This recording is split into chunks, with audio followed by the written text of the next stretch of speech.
Colossal est l'une des meilleures surprises cinématographiques des derniers mois, pour ne pas dire de l'année.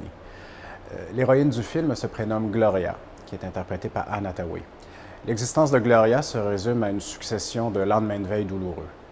Un beau jour, Gloria est forcée de quitter New York et de rentrer dans son patelin. C'est l'occasion pour elle de faire le point.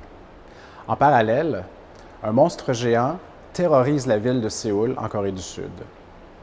Or, un matin, qu'elle dégrise, Gloria réalise un peu catastrophée qu'elle est celle qui provoque les apparitions du monstre en question.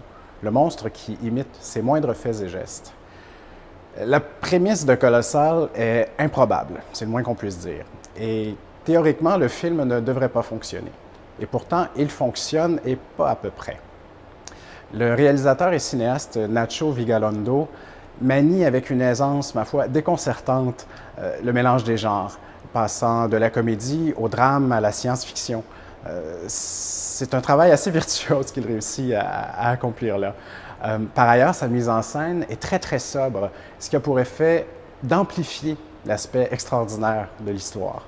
Dans le rôle principal, Anne Hathaway offre une performance très juste, très attachante. Elle joue la comédie comme le drame et le drame comme de la comédie, ce qui fonctionne parfaitement avec le type particulier de proposition que constitue Colossal.